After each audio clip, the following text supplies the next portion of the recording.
आणि आता ज्यांचे विचार आपण ऐकणार आहोत, मी विनंती करतो शिवसेना पक्षप्रमुख आदरणीय उद्धवसाहेब ठाकरे यांना त्यांनी आपल्या सर्वांना मार्गदर्शन करावं.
जमलेल्या माझ्या सर्व शिवसैनिक बांधवांनो, भगिनींनो आणि मातांनो,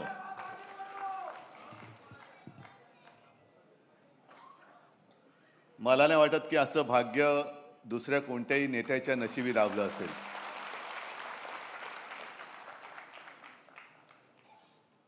आजपासून शिवसेना प्रमुखांचं जन्मशताब्दी वर्ष सुरू होते. कदाचित कोणाचा गैरसमज होईल, 1926 ने 1927 हे त्यांचं जन्मवर्ष, म्हणजे पुढच्या वर्षी 100 पूर्ण होणार. आजपासून त्या जन्मशताब्दी वर्षाला सुरुवात झालेली आहे. आणि या सगळ्या काळामध्ये अनेक चढ उतार आपण सर्वांनी पाहिले, अनुभवले. मगाशी राज पण आला. आम्ही दोघांनी आमचं बालपण एकत्र गेलं. आणि एक गोष्ट खरी आहे की आम्ही वादळामध्ये खेळत मोठी झालेली मुलं आहोत. त्याच्यामुळे वादळाची कसं लढायचं हे आम्हाला कोणी शिकवण्याची गरज नाही. पण वादळाची जसं लढायचं असतं तसं वादळाची जबाबदारी खांद्यावरती पेलणं किती कठीण असतं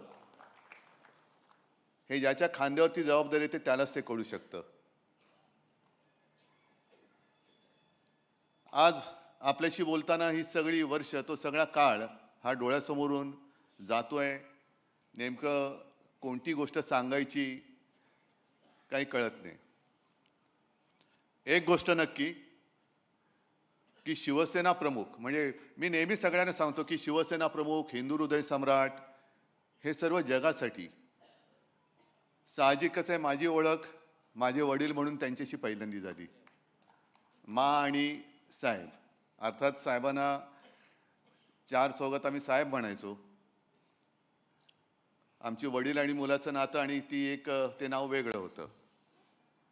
अनेक जण मला आजही भेटतात आणि मला म्हणतात की कसं काय हो, कारण माझे आजोबा म्हणजे साक्षात जमदग्नीचा अवतार. असे आजोबा, त्याच्यानंतर असे वडील आणि त्यांच्या एकदम व्यक्तिमत्वाच्या विरुद्ध आमची मा. या सगळ्या वाटचालीत माचं सुद्धा योगदान फार मोठं आहे. कारण मा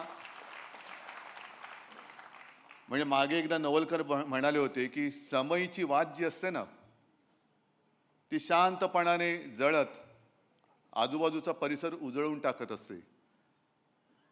पण तिच्यातली जी आग असते, ती आग ती स्वतः सहन करत असते. तशी माझी मा ही शांतपणाने संपूर्ण घर सांभाळत होती. आम्ही तीनही मुलं, आम्हाला कुठेही बाहेर काय चाललंय याची जाणीव होऊ न देता आई म्हणून तिची एक वेगळी भूमिका ती पार पाडत होती. त्याच वेळेला शिवसेना प्रमुखांच्या सारखा एक पती त्याचं घर सांभाळणं, प्रबोधनकारांची सून म्हणून त्यांना सांभाळणं, हे सगळं कसं काय होतं, काय झालं, काही कळत नाही. आणि मग म्हणजे मी तुम्हाला सांगत होतो की अनेक जण आजही भेटतात आणि म्हणतात की बाळासाहेब आणि प्रबोधनकार म्हणजे काय हो, घरी तुमच्या काय कसं वातावरण होतं. म्हटलं तुम्हाला कल्पना नाही की प्रत्यक्षात हा माणूस कसा होता. राज मगाशी जे बोलताना सांगत होता, घरामध्ये आजोबा आणि वडील आणि आम्ही मुलं आणि नातवंड असंच ते नातं होतं. म्हणजे तुम्हाला आश्चर्य वाटेल की लहान असताना आपण, मला वाटतं बहुतेक सगळेच जण शाळेत जाताना पहिले काही दिवस आनंदाने गेलो असं, अशी फार लोक थोडी असतील. कोण गेलेत का रे आनंदाने हसत असं शाळेत? कोणीच वाटत नाही. म्हणजे आत्ता हसता म्हणजे कोणीच गेलेलं नाही. आणि मी पण तसाच होतो. आणि शाळेला दांडी मारायची असली तर मी माचा आधार नाही घ्यायचो, जाऊन बाळासाहेबांना घट्ट मिठी मारायचो. आणि मग त्यांच्या लक्षात राहायचं, मग मा पाठोपाठ यायची. मग विचार काय नाही, वेळ होत चालली, शाळेला जायचं अजून तयार होत नाही. जाऊ दे ग, एक दिवस शाळेत नाही गेलं तर काय होते. अर्थात त्यांच्यासाठी ते बरोबर होतं, कारण त्यांना स्वतःला आणि माझ्या आजोबांना सुद्धा परिस्थितीनुसार 7वी मध्ये शाळा सोडावी लागली. पण त्यांनी एवढे जे काही कर्तृत्व उभं केलंय की ते ठाकरे नाव पुसायला अनेक जण इकडे उतरत आहेत, पण अजून ते नावच पुसलं जात नाहीये. असे काय ते वेगळं रसायन होतं. आणि त्यांची आम्ही वारसदार. मग त्याला घराणेशाही म्हणायचं तर घराणेशाही म्हणा. मला त्या घराणेशाहीचा आणि घराण्याच्या परंपरेचा अभिमान आहे आणि माझं भाग्य आहे ते. आता त्यांना म्हणजे जे विरोधक आहेत त्यांना त्यांच्या वडिलांचं नाव घ्यायला लाज वाटते, तर मी काही करू शकत नाही. आणि जेव्हा आपण महाराष्ट्राचा विचार करतो, महाराष्ट्र धर्माचा विचार करतो, तेव्हा जर का इतिहास बघितला, म्हणजे अगदी फार शिवाजी महाराज त्यांच्याही आधी जर का आपण बघितलं, तर गद्दारी हा विषय का आजचा नाहीये. गद्दारी हा विषय पूर्वापार चालत आलेला आहे. तो आपल्याला एक शापच लाभलेला आहे. आणि जर का असा विचार केला की जेव्हा विजय अशक्य असतो तेव्हा आपला शत्रू गद्दारांची मदत घेत असतो. आणि गद्दारी जर का आजपर्यंत भगव्याशी झाली नसती तर अतिशयोक्ती वाटेल, पण या महाराष्ट्राने जगाचा इतिहास बदलून दाखवला असता. वाईट कसलं वाटतं की आपल्यामध्ये ती एक म्हण आहे. आणि त्या म्हणीची पहिली गोष्ट तुम्हाला सांगतो की एक मोठं वृक्ष असतो, मोठं झाड असतं. किती वर्षाचं असेल, म्हणजे असं जसं शिवसेना यावर्षी 60 वर्षाची होईल. 60 वर्षाचं झाड सुद्धा फार मोठं असतं. एक मोठं झाड असतं जंगलामध्ये. अनेक वर्ष, अनेक पिढ्या त्याच्यावरती पक्षी घरटी करत असतात. त्या पक्ष्यांच्या अनेक पिढ्या त्या झाडाच्या अंगा खांद्यावरती जन्माला आलेल्या असतात, मोठ्या झालेल्या असतात. अनेक काही प्राणी असतात, काही साप पण असतात, खारी असतात. आणि एक दिवस असं येतो की हल्ली जे काय चाललंय ना, अचानक जंगलाच्या इकडे विकास, खाण, तसं खाणीचं कॉन्ट्रॅक्ट निघतं. आणि तो कॉन्ट्रॅक्टर येतो आणि कुऱ्हाडीनी त्याच्या मुळावरती घाव घालायला लागतो. कारण ते झाड मध्ये येते, ते झाड जोपर्यंत आहे तोपर्यंत त्याची खाण नाही होऊ शकत. आणि तो मुळावरती घाव घालायला लागल्यानंतर संपूर्ण त्या झाडावरचे पशुपक्षी थरारून उठतात. अरे बापरे, आता काय होणार. आणि आपलं काय होणार यापेक्षा या झाडाला किती वेदना होत असतील.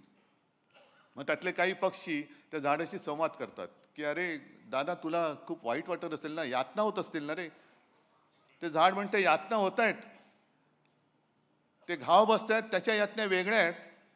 पण हा जो कॉन्ट्रॅक्टर, हा जो व्यापारी आलेला आहे, व्यापारी, तो ज्या कुऱ्हाडीने माझ्या मुळावरती घाव घालतो, त्या कुऱ्हाडीचा दांडा सुद्धा माझ्या लाकडापासून बनवला गेलाय, त्याचं जास्त दुःख होते. ते कुऱ्हाडीचा दांडा, गोतास काळ, हे असे सगळे कुऱ्हाडीचे दांडे, आपलेच दांडे आपल्या मुळावरती घाव घालण्यासाठी हे दोन व्यापारी वापरतायत. काय आपल्याला राग येतोय? नाही येते. मुंबईची लढाई तुम्ही चांगली लढलात. म्हणजे आज सुद्धा सगळेजण हळहळत आहेत. सगळ्या जणांनी आजही मला आणि आपल्याला सगळ्यांना ज्या प्रतिक्रिया येत आहेत देशभरातून येत आहेत की लढाई तुम्ही फार उत्तम पद्धतीने लढलात. जो एक आभास किंवा जे चित्र निर्माण केलं गेलं होतं की आता बस संपली, शिवसेना संपली, ठाकरे नाव पुसून टाकणार, त्यांना तुम्ही रोखलत. आणि हे महाराष्ट्र फक्त करू शकतो, हे फक्त महाराष्ट्र करू शकतो.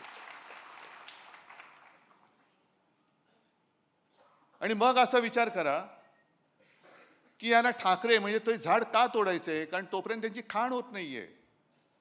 संपूर्ण महाराष्ट्र यांना जो काही पादाक्रांत वेगळ्या पद्धतीने करायचा आहे, गिळायचं आहे, महाराष्ट्र गिळायचं आहे. आणि आपल्याला आपण ही लढाई कशी दिली, यावेळेला पहिल्या प्रथम मुंबईमध्ये सुद्धा पैशाचा वापर केला गेला.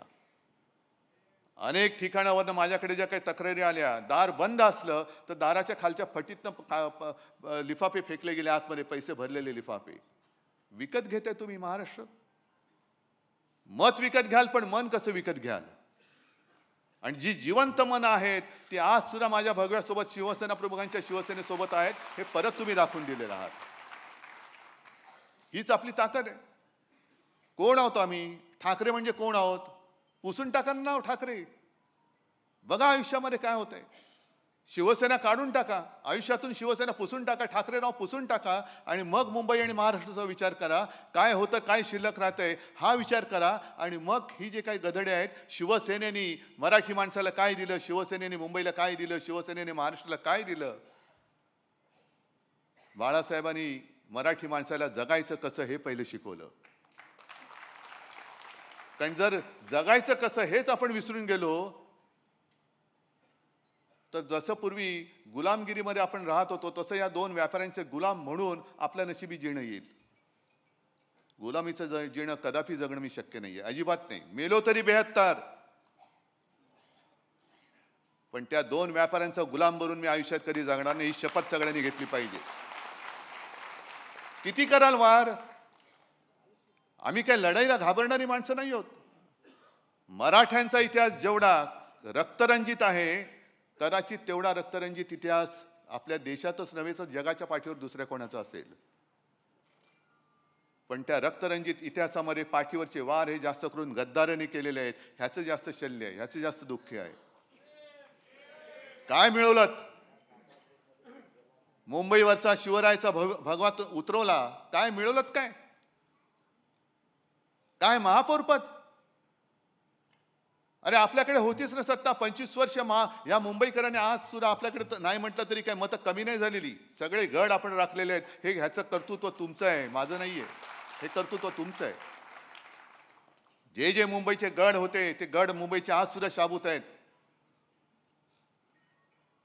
पण मुंबईकरांनी आणि इतरत्र सुद्धा सगळ्यांनी विचार करायला पाहिजे की अरे आपल्याला जपणारं कोण आहे, अडीअडचणीच्या वेळेला धावून येणारं कोण आहे, आणि आपल्या आयुष्याचा व्यापार करणारं कोण आहे, आपलं आयुष्य विकत घेणारा हे आपल्याला वेळेवरती धावून येऊन जीव वाचवू शकतं. जीव वाचवणारं कोण आहे आणि आपल्या जीवाचा सौदा करणारं कोण आहे, हे सगळ्यांनी एकदा विचार करण्याची गोष्ट झालेली आहे. आपण लढतो, आपण लढणार. मी मध्ये एका त्या 2-4 सभांमध्ये मी म्हटलं, कदाचित ठाण्याच्या सभेत असेल, हे जे काय गद्दारी करणारे लोक आहेत ना, किती पैसे मिळाले त्यांना? 50 खोके ना. मग मी जातो ना त्यांच्याबरोबर, किती मिळतील मला? पण मग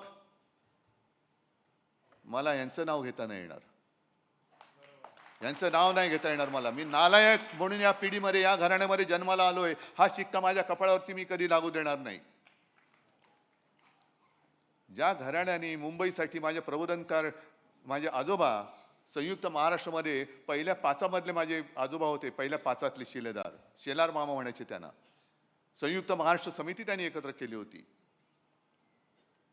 मुंबईसाठी ज्या मराठी माणसाने रक्त सांडलं आणि त्या आंदोलनाचं नेतृत्व करणाऱ्या प्रबोधनकारांचा नातू मुंबई माझ्या डोळ्या देखत तिचे जर का तुकडे हे हरामखोर व्यापारी तोडत असतील, तर मी काही शेपूट घालून आत नाही बसणार. मुठभर असतील तरी मुठभर, पण त्या मुठभराने त्यांच्या छाताडावरती मी प्रहार केल्याशिवाय राहणार नाही. तडजोड तिकडे होऊ शकत नाही, तडजोड अजिबात होऊ शकत नाही. आज सुद्धा हळुवारपणाने आपल्यावरती जे एक सांस्कृतिक आक्रमण होतंय,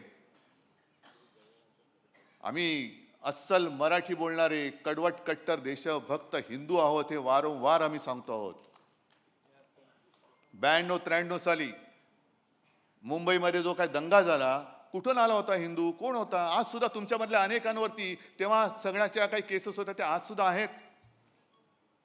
श्रीकृष्ण अहवालाचा जो काय आयोगाचा जो अहवाल आला, तो अहवाल आपण म्हणजे मनोहर जोशी मुख्यमंत्री होते, केराच्या टोपलीत टाकला होता. वाजपेयींनी सांगितलं, नाही कचरे में नहीं डालना, उसको वापस निकालो. भाजपचं काय जाते, एकही सुद्धा भाजपला मला नाही वाटत त्या अहवालाच्या मध्ये दोषी किंवा त्याच्यावरती केस झाले असेल. एक पण नाही. कपडे बचावणारे तुम्ही, गोळीला तुम्ही आणि पोळीला आम्ही, अशी भाजपची अवलाद. म्हणजे प्रत्येक वेळेला लढा म्हटला की शिवसैनिक, कोणती आपत्ती आली का पहिला शिवसैनिक धावून जातो आणि नंतर मग एक फोटो काढायला चमकाले हे येतात. जे नेमकं मला बोट ठेवायचं ते इकडेच ठेवायचंय की आम्ही हिंदू आहोतच. जे मगाशी राज बोलला ही गोष्ट खरी आहे की या देशामध्ये आपण हिंदू बहुसंख्य आहोत, पण आपले देव वेगळे, आपली भाषा वेगळी, आपल्या संस्कृती वेगळे, आपले संस्कार वेगळे. आणि सरान करा आपण बहुसंख्य असलो तरी विखुरलेले असतो, म्हणून असुरक्षित असतो.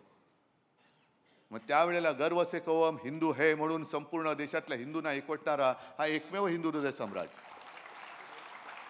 हे केलं ना त्यांनी. पण आता त्याच हिंदुत्वाच्या आडून आमचं हिंदुत्व वेगळं आहे. हे आमचं हिंदुत्व शेंडी जानवाचं हिंदुत्व नाहीये. जो कोणी या देशाला आपली मातृभूमी मानतो, जो कोणी या देशासाठी मरायला तयार आहे, तो आमचा आहे, हे आमचं हिंदुत्व सांगतं. हे आमचं हिंदुत्व सांगतं. पण आज हळुवारपणाने जो काही एक आक्रमण, पहिली हिंदीची सक्ती, त्याच्यानंतर आपण जे एक सुरुवात केली होती, मी मुख्यमंत्री असताना सगळेजण झाडून मंत्रालयातले सगळे पहिला फोन उचलल्यानंतर जय महाराष्ट्र बोलायचे. आज जय महाराष्ट्राला सुद्धा धोका निर्माण झालेला आहे. अनेक भगवे आता फडकायला लागलेले आहेत. नेमका कोणता भगवा? सगळेच भगवे, वेगवेगळे भगवे फडकतायत, वेगवेगळे उद्घोष सुरू झाले. आपल्या लोकसभेच्या गाण्यामधला जय भवानी जय शिवाजी हा शब्द काढायला सांगत होते. का? आम्ही महाराष्ट्रामध्ये सगळ्यात उच्च स्वराने म्हणू तो जय भवानी जय शिवाजी आणि जय महाराष्ट्र हे आजपासून परत सुरू करा. अभिमानाने बोला जय महाराष्ट्र.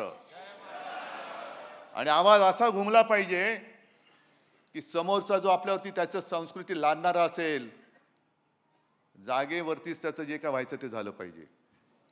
जय महाराष्ट्र हे आजपासून जोरात सुरू करा. एकमेकाला भेटल्यानंतर, अरे आम्ही सुद्धा जय जय रघुवीर समर्थ बोलणारे समर्थ रामदास सुद्धा आमचेच होते ना, मनाचे श्लोक त्यांनीच शिकवले आम्हाला. महाराष्ट्रामध्ये जेवढे हिंदुत्व जपणारे साधू संत झाले तेवढे इतर प्रांतात झाले असतील तर आनंद आहे. पण आम्हाला जेवढी संस्कृती आणि एक सांस्कृतिक इतिहास आहे, संस्कार आहेत, त्याच्यामुळे आम्हाला कोणी काही संस्कार शिकवण्याची काही गरज नाही. हिंदुत्व शिकवण्याची तर काही कोणी अजिबात गरज नाहीये. लढायचं कसं तर आम्हाला शिकवूच नका, कारण आमच्या रक्तामध्ये लढाच आहे. सदांकदा आम्ही लढतच राहिलेलो आहोत. शिवसेनेचा जन्म हा सत्तेसाठी नाही झालेला, तर मराठी माणसाच्या भूमिपुत्रांसाठी, न्याय हक्कासाठी लढणारी शिवसेना म्हणून आपला जन्म झालेला आहे. सत्ता येते आणि सत्ता जाते, पण एकदा जर का नाव गेलं तर मग परत कधी मिळणार नाही. आम्ही त्या नावाला जपणारी माणसं आहोत. शिवसेना या वलयाला मी कोण आहे, काय असं माझं आहे. मला माहिती आहे की मी कधी कधी सांगतो की शिवसेना प्रमुखांपेक्षाही काकणभर जास्त प्रेम तुम्ही माझ्यावरती करता, आदित्यवर करता. का? कारण मी शिवसेना प्रमुखांचा मुलगा आहे, याला जपला पाहिजे. हा शिवसेना प्रमुखांचा नातू आहे, याला जपला पाहिजे, म्हणून तुम्ही अधिक आमची काळजी घेता. नाही तर आमचं कर्तृत्व काय? पण त्या कर्तृत्व नसलं तरी सुद्धा मगाशी मी जे काय बोललो त्या जबाबदारीची मला पूर्ण जाणीव आहे. वादळात खेळत मी मोठा झालेलो आहे, पण वादळाची जबाबदारी, तुमच्या सगळ्यांची जबाबदारी माझ्या खांद्यावर घेऊन मी पुढे जातोय. ठीक आहे, एका निवडणुकीमध्ये आपल्या मनासारखं नसेल झालं, पण तरी सुद्धा आज एक थोडक्यामध्ये निसटता पराभव आपला झालाय. आज आपली एक चांगली ताकद महापालिकेमध्ये गेलेली आहे. इतर ठिकाणी सुद्धा निवडणुका होत आहेत. एक निवडणुका, आता निवडणुका जिंकण्याचं तंत्र त्यांनी एक विचित्र पद्धतीने अवलंबलेलं आहे. यावेळेला आपल्या मुंबईमध्ये ईव्हीएमच्या बरोबर ते व्हीव्हीपॅटचं मशीनच काढून टाकलं. म्हणजे आपण नेमकं मतदान कोणाला करतो आहोत हेच आपल्याला कळत नाही आता. आजही तक्रार येत आहेत की आम्ही बटन दाबलं तिकडे दिवा नाही पेटला. बरी मशीन सुद्धा वापरली म्हणजे हा सगळं मी काय खापर नाही फोडत कोणावर.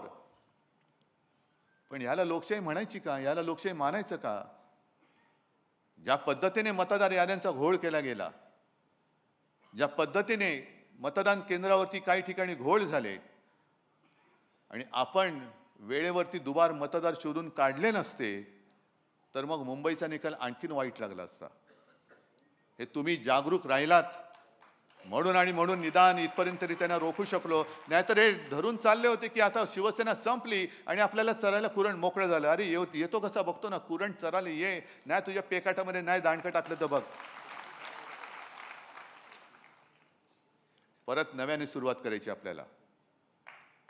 पुन्हा नव्याने सुरुवात करू. अरे ठीक आहे हो, मगाशी त्या वृक्षाचं जसं उदाहरण दिलं तसंच आणखीन एक उदाहरण आहे. झाडं बघितल्यानंतर हा निसर्गाचा नियम आहे की पानगळ होतेच, पण नवीन पालवी फुटते. आज पुन्हा नवीन पालवी माझ्या शिवसेनेवर फुटलेली आहे. आणि काही वेळेला पानगळ होणे गरजेचं असतं. अनेकदा मी म्हटलेले की सडलेली पानं ही झडलीच पाहिजेत. सडलेली पानं जोपर्यंत झडत नाहीत तोपर्यंत नवीन कोंब फुटत नाहीत. जाऊ दे, जी सडली होती ती सडली. आणि ती सडलेली पानं जर कोणी त्यांच्या झाडाला लावून त्यांना जर का ती वाढ वाटत असेल तर वाटू दे त्यांना. पण ती पानं सडलेत आणि ती झडलेत, ती टिकणार नाहीत तुमच्याकडे, कारण त्याच्यामध्ये जीव नाहीये. तुम्ही आज तुमचं काहीतरी चिकटवून त्याला फेविकॉल सारखं चिकटवलं असाल, पण त्या पानामध्ये जीव राहिलेला नाही. विकलेली गेलेली पानं आहेत, ती तुम्हाला झाडाला तरारी देऊ शकणार नाहीयेत. आणि जो शिवसैनिक आहेत ना सगळीकडे, म्हणजे मला काही वेळेला आश्चर्य वाटतं की काय बाळासाहेबांनी काय तयार केले नेमकं. आज सुद्धा प्रत्येक वॉर्डात एकापेक्षा एक सरस उमेदवार माझ्या समोर बसले होते. महिला होते, पुरुष होते, सगळे होते. काही जणांना मी म्हणजे नियमाप्रमाणे मुंबईमध्ये एका वेळेला ठिकाणी एकच उमेदवारी देऊ शकतो. 2 असले तर 1 नाराज होतो, 4 असले तर 3 नाराज होतात. काही ठिकाणी तर 5 पेक्षा जास्त उमेदवार होते. आणि मग इकडे एक कस लागतो, तो माझ्या नेतृत्वाचाही लागतो, पण तुमच्या सगळ्यांच्या निष्ठेचा सुद्धा लागतो. निष्ठा म्हणजे काय? काही जण नाराज झाले, एखाद दिवस नाराजी त्यांनी व्यक्त केली, पण दुसऱ्या दिवसापासून ते पुन्हा कामाला लागले, याला म्हणतात निष्ठा. काही जण नाराज झाले, त्यांनी बंडखोरी केली. काही जणांना सगळं काही दिलं तरी नाराज. नाही, मी कोणाचं नाव नाही घेत, पण हे सगळीकडे. आणि मग काही वेळेला एक नाही म्हटलं तरी जसं जसं तुम्हाला तुमची नाराजी असते, माझी काय मला नाराजी व्यक्त करण्याचा अधिकार नाही? पक्षप्रमुख आहे ना मी तुमचा. मग तुम्ही जर का कोणी नाराज होऊ शकत असाल तर मला नाराज होण्याचा अधिकार आहे की नाहीये? पण मी नाराज नाही होऊ शकत, कारण ज्या दिवशी मी आवडतं करेन त्या दिवशी मी या खुर्चीवरती बसायला नालायक असेन. मला सगळे शिवसैनिक सारखे आहेत. मी नाराज होऊ शकत नाही तुमच्यावरती. कारण जे शिवसेना प्रमुखांचं वाक्य आहे की जोपर्यंत तुम्ही शिवसैनिक आहात तोपर्यंत मी शिवसेना प्रमुख आहे, तीच परंपरा घेऊन मी पुढे चाललोय. जोपर्यंत तुम्ही शिवसैनिक आहात तोपर्यंत मी तुमचा पक्षप्रमुख आहे. आज तुम्ही हा हॉल भरलाय, समजा कोणीच नसतं, मी एकट्याहून काय भाषण करणार? पण तुम्ही सगळे, तुम्हाला अनेकांना काही मी दिलेलंच नाहीये, तरी सुद्धा तुम्ही जागेवरती ठाम आहात. वाईट वाटतं, जरूर वाटतं. अनेकांना असं वाटतं की अरे याला काय भावना आहेत की नाही. वाईट जरूर वाटतं. जेव्हा माणसं विकली जातात त्यावेळेला वाईट जरूर वाटतं. अरे यांना कळते का आपण काय करतोय, कोणासाठी, आम्ही तरी कोणासाठी काय लढतो आहोत. ही लढाई तुमची आहे.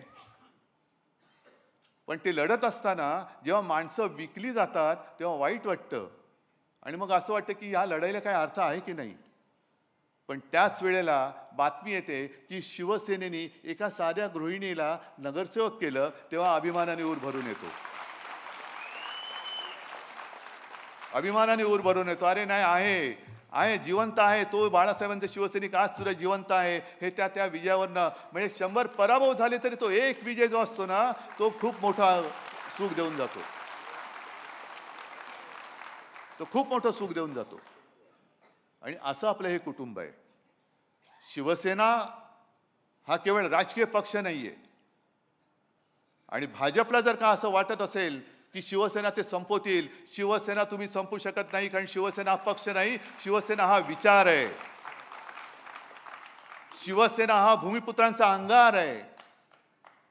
आणि शिवसेना म्हणजे अन्यायग्रस्तांच्या हृदयामध्ये पेटलेली मशाल आहे. ती तुम्ही विझवू शकत नाही, अजिबात विझवू शकणार नाही. आज तुम्ही सगळेजण आलात. आज देसाई साहेबांनी जो कार्यक्रम जाहीर केला तो फार मोठा आहे. आजपर्यंत जे कोणी विचारतात त्या प्रश्नाला मी काही उत्तर द्यायला बांधील नाहीये. पण शिवसेनेने मराठी माणसासाठी काय केलं हे पहिलं प्रश्न विचारणाऱ्याने स्वतःला विचारावं आणि मग आम्हाला विचारावं तू काय केलंस आणि आम्ही काय करतोय. मुळामध्ये शिवसेना नसती तर यांना महापालिका मंत्रालय दिसलंच नसतं. हे पहिलं शिवसेनेचं कर्तृत्व आहे. पण मला त्यांच्यात जायचं नाहीये. नवीन जी काही क्षेत्र येत आहेत त्या क्षेत्रामध्ये आपल्या तरुण तरुणींना कसं रोजीरोटी उपलब्ध करून देता येईल हे शिवसेनेचं काम आहे. कारण निवडणूक येते, निवडणूक जाते.